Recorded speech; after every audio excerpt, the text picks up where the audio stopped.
All right, this is July 22nd, and it's my third talk on the 15th day of my fast, and I believe it is July 22nd.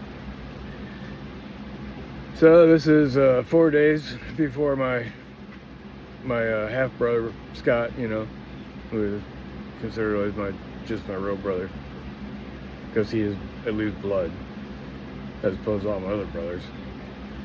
So, his birthday is July 26th. Sometimes I wonder if I might ever, whatever I say might even reach to them, his kids, and their his grandkids, because I am, after all, a great uncle, and maybe a great uncle, and in addition to that, I was thinking about Trent, Tristan, and Trevor as Kayla's other 3 kids. And see, look, I'll just show you real quick. I still got their names over here. Look.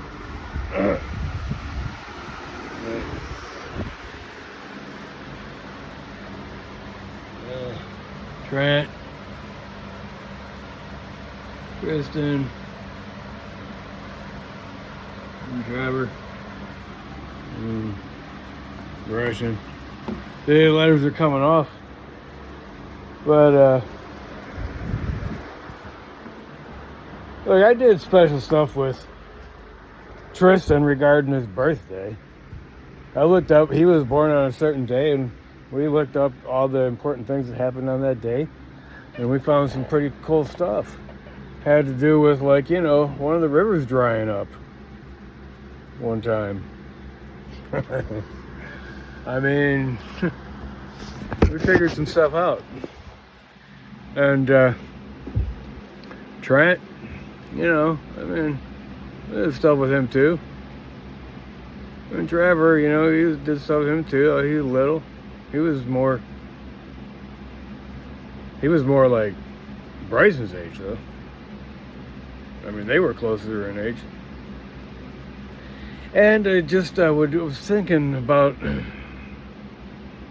Bryson's brothers, like I had my brothers, my stepbrothers. Same kind of situation with my stepbrothers Bryson has with his brothers. And it's just so coincidentally, he's got 3 brothers and I had 3 brothers, stepbrothers. Well, same mom but different dad, not stepbrothers, half brothers, like me and my brother Scott. Now my 3 brothers were actual stepbrothers because they had a different mom and dad than me. Just like my uncles that I wrote 4 Men and 5 Standing Tall or something like that, they were step uncles. They weren't blood uncles from blood, but nevertheless they were just as real as any uncle I've ever had. They adopted me, just like in the peace treaties, when the 2 groups learned about, they actually used, I think, the example of somehow of Jesus Christ. Okay, but they gave the chief gave his son or daughter, one or the other, the chief and I don't know what the mother chief is called, chiefess. Okay, they gave one of their children, maybe like their firstborn, even, I don't know, to the other tribe. And the other tribe would raise their child, and the other tribe did the same thing to them, and they would raise the child from the chief of the other tribe, see? And in that way, they would understand pieces of each other. Alright? Like in my last talk, I was talking about pieces of you. When you see in other people, Bob Dylan's song, John Brown. That kind of stuff. But in this situation, I'm telling you, like that, this is my stepbrothers, and my uncles. They're real to me, and just as real as anything else. But what I'm saying is, we adopt other people's family. We adopt ourselves in to other families, and other families adopt themselves into us. And even further than that, when two people get married from different families, of course, that makes a child of two different families. See? That's what I'm talking about. Well, that's what I'm talking about on a human level. That's really not what I really wanted to start this talk out, because, right now, like I got that lady. Hey. She's showing how for me to do knocking on heaven's door, which, I should be probably way past that by now. But look, I started my fast, kind of gave myself a break because I'm kind of like too weak to actually do anything. Sleeping a heck of a lot more. If I had to actually like work every day, like the kind of work I used to do and everything, having to, actually be burning calories, well, I don't know if I would have went on as long as I did right now without passing out. I'm serious. All right. Well, I'm doing my best to try to keep myself saturated in water, at least. And sometimes I have drank other things, okay, V8 and beer, but I haven't eaten anything. So, what I was saying, I don't know. I mean, what I'm saying is, look, now after the 15th day, I'm kind of like, it's kind of like I've been hammered. And like the flesh been ripped, the fat maybe was a better metaphor for it, being ripped off my hide. Okay. Like, but although I haven't actually lost that much weight since I've been tracking, like I don't know how much I lost before I started tracking, but once I started tracking, I ain't been moving all that much. And so it's kind of like a hard thing to figure out how that can be, but it is. Because, there don't seem to be a one-to-one correspondence between how much food I eat and how much weight, or how much food I don't eat and how much weight I don't lose. It's kind of like maybe like I'm being like a bear. Like maybe my body went into hibernation. I know it does that. If you don't have any food, your body is going to like conserve your resources like automatically. As part of the self-protection mechanism that, thank the good Lord Almighty, we've been born with. But it also makes it hard. That's why Cal is a representative of that kind of situation there, because that's why I call him Calorie. And he's a living kind of character that I have dialogue with. And he teaches me a few things. And he ain't no pushover either. Look, he's demanding. He's austere. You don't take no crap. That's Cal. And I've already talked about Mem, and I talked about Jane, Mary Jane. I talked about Algie. I already said Mem. Of course, I never could forget about Mem. Love. I talked about all those. I could bring up many others. However,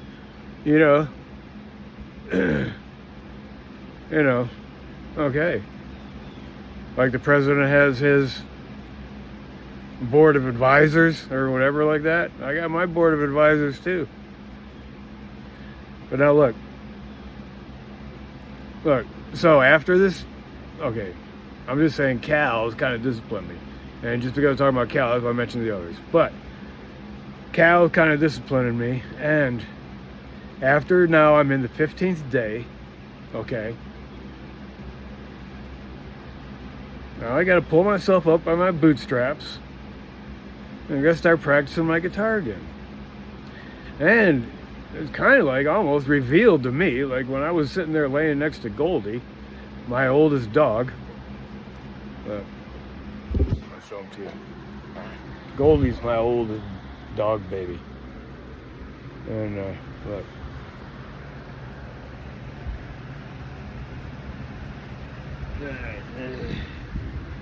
Now there, that's Bonnie. But see, Goldie, right there. See? Oh, there Goldie with her. Hey, that's Goldie. Hey, she got a white face. And, okay, there's Mr. T.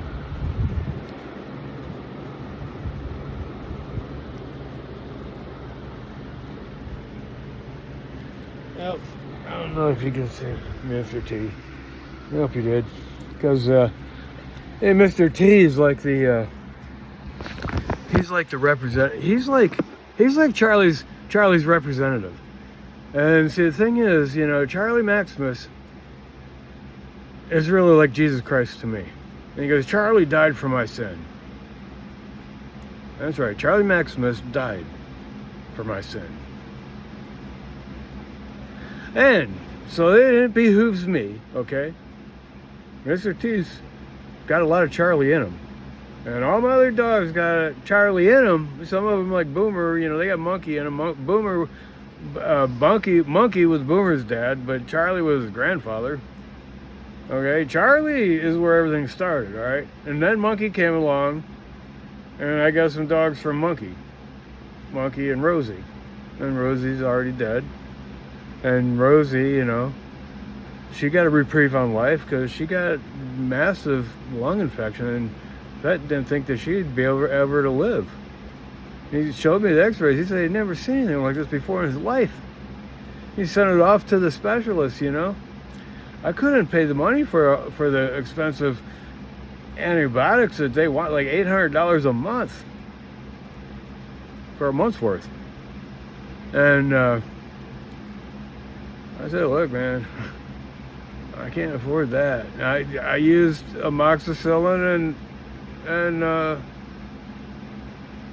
another one. I don't know, it was penicillin or something that the vet put together, but it was cheaper, okay? You know, like I know they call it Vetprofen for one thing. I think that's just amoxicillin made in a form for dogs or something, I don't know. No, look, she survived.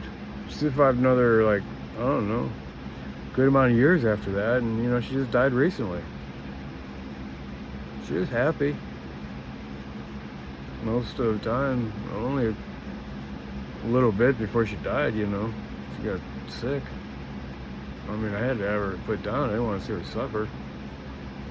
And it's not my point to go into how she died or anything right now. But I'm just saying that, you know, Charlie Maximus is where it all started. And see, the thing for me is that Charlie Maximus to me is like Jesus Christ. You know, he died for my sin. I mean, after I pushed that knife into my neck and stuff, I mean, I was gone for like a month. And, you know, Charlie Maximus, I was gone for more than a month. And when I came back to Charlie Maximus, the father of all my pups and my pups, you know, well, Charlie Maximus had already been poisoned. And Charlie Maximus died about a little bit after I came back. And I knew that if I had not had to climb the Golgotha Hill, well, I mean, I'm not saying it was sort of righteous cause or anything. I'm just saying that's what it was like, you know, pushing a knife into my neck. I mean, I had to do it to myself. Look, man, I just really don't want to talk about all that stuff either. But the thing is, when I came back, Charlie died not long afterward. And I knew that if I had been here, then things wouldn't be the way they were. And he died for my sin. Okay? Charlie Maximus did that for me. He bore my sin.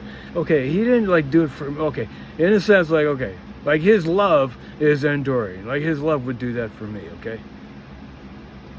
I mean, but he didn't know nothing about it. You know? I know about it, see? And so, see, I know that, you know, like, okay, now I can be by myself. I don't have as many financial pressures. Like, I don't have to have anybody live here, and I'm not going to. I would have nobody live here unless I would be willing to die for them. That's my policy now. Nobody's gonna come here and live with me unless I'm willing to die for them. That's how I'm rolling right now, okay? Because I've had a motor overhaul. I've had an overhaul. In my perspective, I changed my way of thinking. I gotta do that from time to time, you know. And so anyway, I know now that say I'm commissioned with learning the guitar. That's why I put this lady on here. See? Okay. So I've been fasting now for 15 days, and now I'm realizing that okay, I've like had my pity party enough. All right. Like I look, man. I've slept more than I normally sleep, but I'm weak, so I give into it. And plus, sometimes it gets hot. It's not really hot right now. That's why I actually have energy and motivation to actually do something.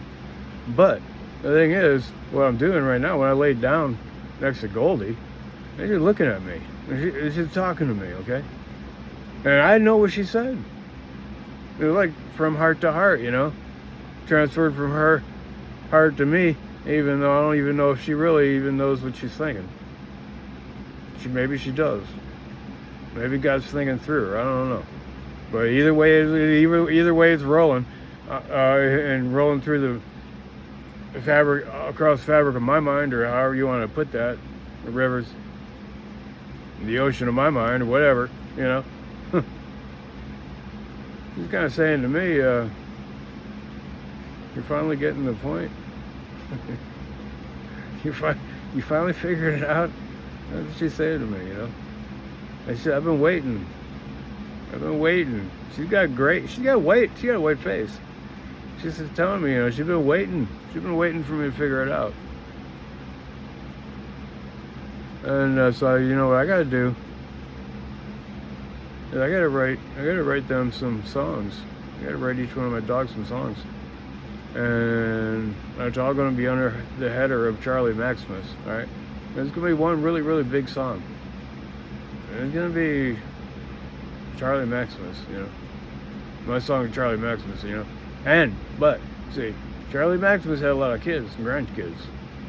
And so each one of my dogs, I gotta write something on my guitar.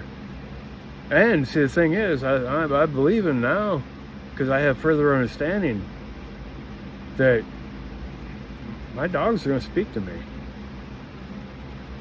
They're gonna give me the inspiration of what to write. I don't know how it's gonna come.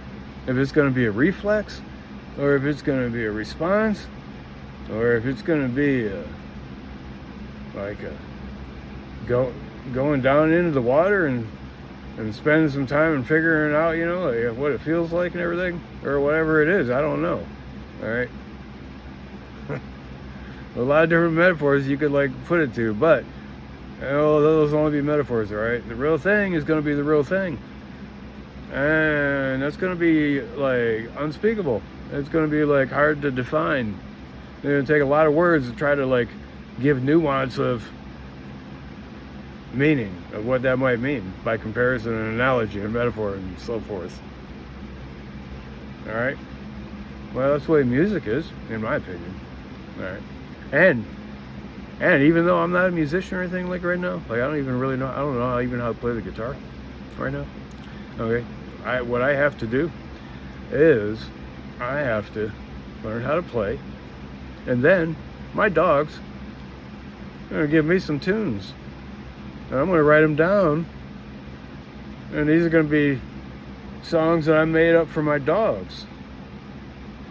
And I further even believe even more in this.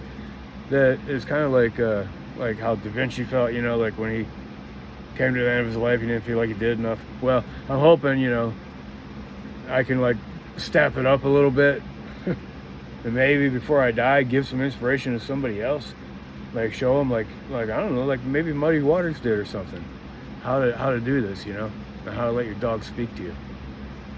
Because look, I have them hidden too, because I had a lot of stuff, you know, deleted from me and everything. Like I don't know how, But these ones, when my dog, I got some of my dogs howling, like when I had more dogs than I got now, and I still have the voices. Let's say Commander Worf, for example. I got him on file. I got a copy. I got a good recollection memory thing that could put me right back in his spirit, because I feel it. It's like the day he was living. And they used to howl. Every one of them had a different voice. Every one of them. No one of my dogs howled exactly the same. They all had different voices, and they all had different styles. Okay? And I got that spirit, man. I've been with my babies all their life. And I'm the one that's responsible,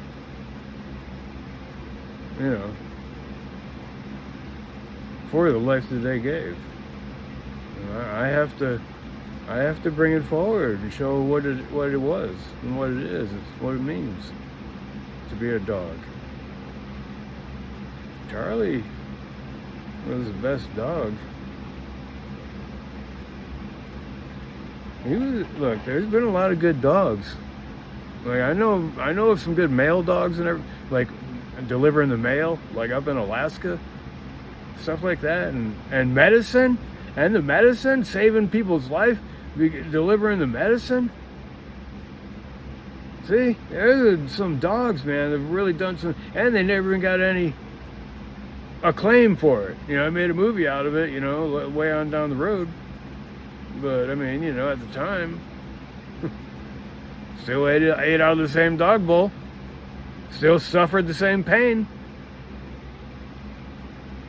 Well, anyway, I'm saying there have been a lot of good dogs. Charlie was among the best. All right, the best I ever knew, and I can compare Charlie Maximus to other dogs that I have known from afar, maybe like that. The reputation and the legend of some other great dogs. But Charlie Maximus was, in my opinion, based on my personal experience with him, I cannot see how there could have ever been a better dog. Not than Charlie Maximus. I'm not going to spend a lot of time proving that right now, because that's not the point. The point is about the music that I have to make for Charlie Maximus. Okay? And I got to make a big thing for Charlie Maximus and every one of his dogs. What they all meant. I'm going to put it all together in one big piece. And that's what I have to do. That's going to have to be the piece that I got to make, for my dogs. And I make some music for my dogs, see? And in memory of their greatness and all the different ways that they are. Okay? Like, I'm talking about like being great, but being funny. Okay? It's a lot funny a lot of times. And the way they talk to each other, Yeah, it's real. They talk to each other. Yeah. And sometimes they argue, sometimes they play. And when they play, man, they get down to business sometimes. Anyway, there's a lot of stuff. A lot of stuff and a lot of personality in every one of my dogs. And I'm very, very sad to think about the ones that were slain, okay? Like, I don't even know how I'm going to be able to deal with that pain in my music. But I'm going to have to. And, I'm going to work that out for me. And this is the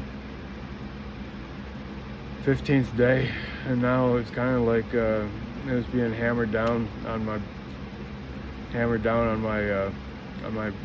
brain, the 4 quarters of my cerebral cortex, you might say. That's where I'm keeping my notepad. And the feelings are a lot deeper than that. Right? Yeah. It's like the government, all right? How the rich people and with deep pockets actually control everything, because they control the media, they control the conversation. They determine what the conversation is going to be about before you even even knew that anything happened. Like, if you don't understand that, you better learn that. That's the way it is. And the thing is, in my own brain, I got the lower areas with the most power, the exterior cortex. You know, that's just the notepad. And so I know what I got to do. And so, you know, now on this 15th day, almost done with 15th day.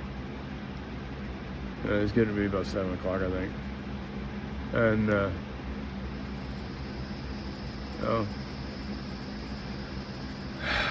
kind of like the bear, the grizzly bear, you know, coming out of the winter hibernation.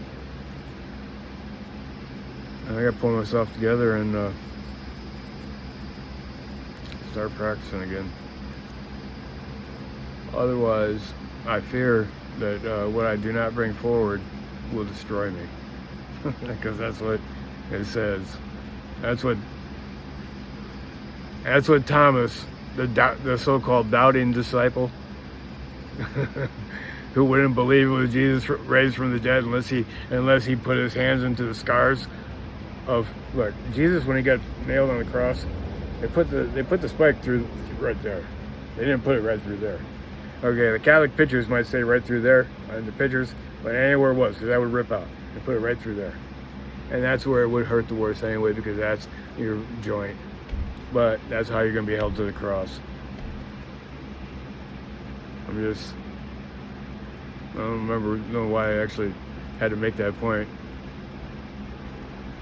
No, kind of lost my train of thought on that, but, you know, I don't know. Maybe it's because I feel like some things have been nailed down in my life right now. Like, after this 15th day, you know, and now I'm feeling like I gotta pull my head out of my ass and get to work. Quit pouting or whatever. We're not really pouting, all right? And it's not as bad as when my dad used to give me a spanking for pouting. It ain't like that. It ain't that bad. But, see, that was just training ground for me to make sure that I never did that to myself when I got older. Right? I think that's what that was all about, right? That was my early training. It never got that bad again. At least it's not that bad now. You know, like, I'm not feeling that way to that degree.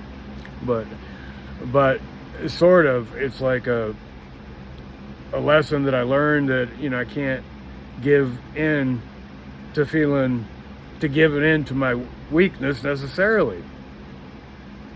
Because basically, especially if you follow the conditions set forth by the Buddha, you'll understand about the supporting conditions of your emotions. That's where the Buddha comes in really handy, because it helps you understand the supporting conditions for your emotions. The Buddha goes deep, real deep.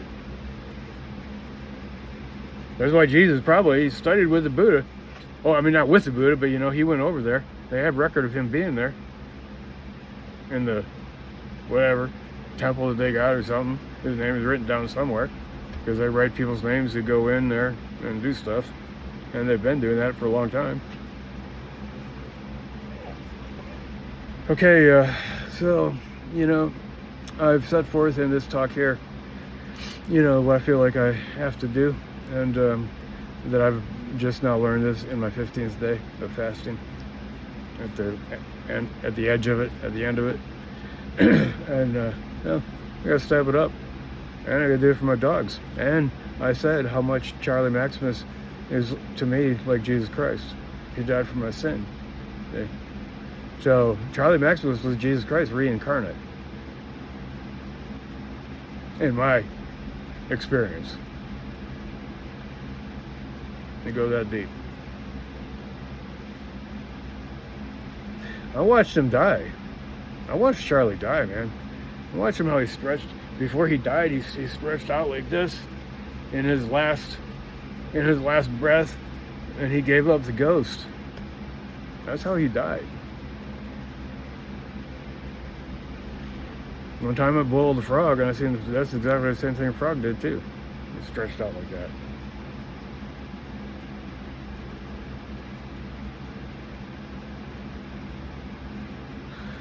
So, and now I got Mr. T laying down there. Look.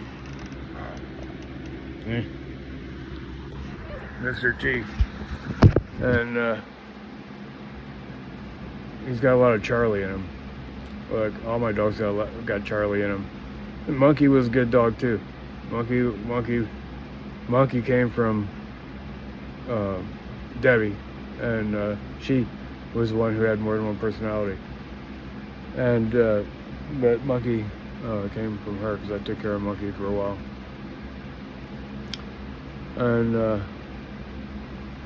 And Monkey and Rosie got together, and that's where Boomer and some of the other pups came from, Sally. I only got 7 dogs left, I mean. And Sport ain't even from the pack. But he's adopted in, just like I'm telling you. Like I got adopted in family members for my own self. You got adopted family members in for your own self. I think about Trent, Tristan, and Trevor. You know, my grandson Bryson's stepbrothers, which, you know, for me are like just as real. And I was hoping in my heart that he would be able to maintain a positive relationship with his stepbrothers. Okay. And a lot of times I think, like, you know, he's like my continuation, maybe because he's got my name and stuff, but I don't know, there's so many similarities. And I just hate to see anybody go through the stuff that I have been through. I mean, I know it's kind of made me who I am, but it's like, there gotta be a better way. And you can come to an understanding without having to go through some of the stuff that I went through. I don't know, I just want life to be better. And now I gotta see, look, Mr. T. See, Mr. T is concurring with that, see. I don't know if you're gonna hear him.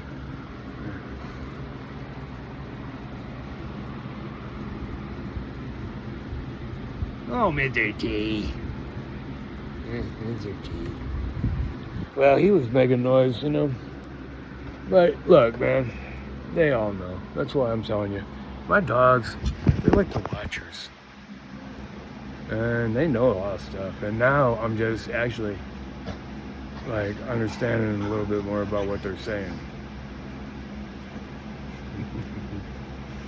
Like, you know, they're really, really great dogs. That's why I said one time, if I never have the love of a good woman, see, for a long-term kind of thing, which probably, I mean, at my age, you know, ain't gonna happen. But so it could. But if I never had that experience, then my dogs will have made up for it. Because I've had these babies for a long time now.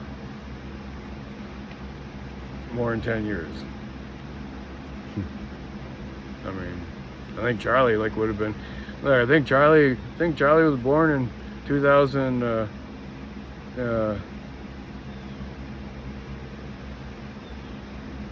would be 13 or 14, or it could have been 12. I'm not really sure.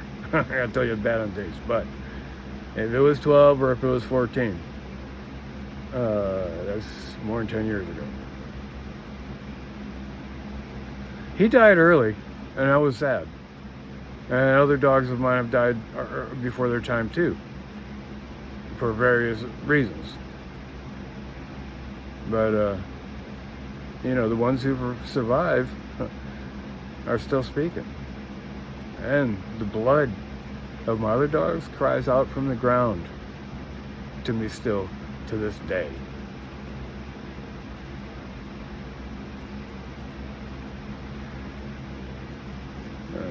Anyway, so I'm just documenting, you know,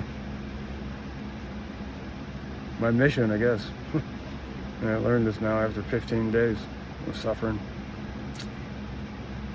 And it finally come to me. I gotta step it up. All right.